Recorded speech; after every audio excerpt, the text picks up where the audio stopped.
Magandang buhay, mga kasimbahay. Panibagong araw na naman upang tayo ay magnilay. Samahan ninyo ako, ating pakinggan ang Ebanghelyo sa araw na ito.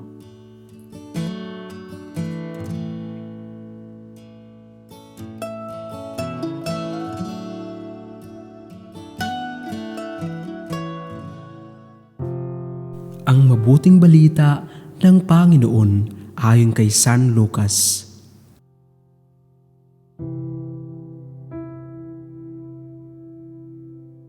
Noong panahong iyon, matapos palayasin ni Jesus ang isang demonyo, nang gilalas ang mga tao.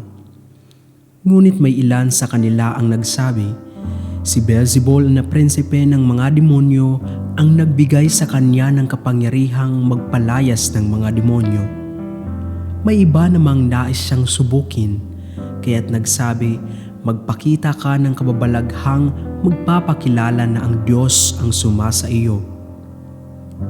Ngunit batid ni Jesus ang kanilang iniisip, kaya't sinabi sa kanila, babagsak ang bawat kahariang nakahati sa magkakalabang pangkat at mawawasak ang mga bahay roon.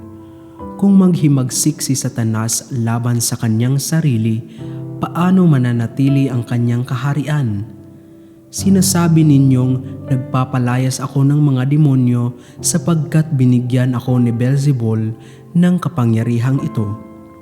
Kung ako'y nagpapalayas ng mga demonyo sa pamamagitan ni Beelzebul, sino naman ang nagbigay ng kapangyarihan sa inyong mga tagasunod na makagawa ng gayon? Sila na rin ang nagpapatunay na maling-mali kayo. Ngayon, kung ako'y nagpapalayas ng mga demonyo sa pamamagitan ng kapangyarihan ng Diyos, nangangahulugang dumating na sa inyo ang paghahari ng Diyos. Ang hindi panig sa akin ay laban sa akin, at nagkakalat ang hindi tumutulong sa aking mag-ipon. Ang mabuting balita ng Panginoon. Pagsasadiwa.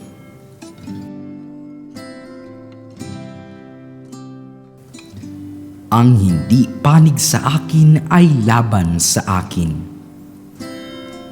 Dahas ang pananalita ni Jesus upang mangaral ukol sa pag-ibig. Oo kung oo, hindi kung hindi. Mahirap ipaglaban ang taong ayaw sa iyo. Sa buhay na ito, kung saan mayroon tayong simula at wakas, mainam na maging mulat tayo kung pasasakop tayo kay Jesus.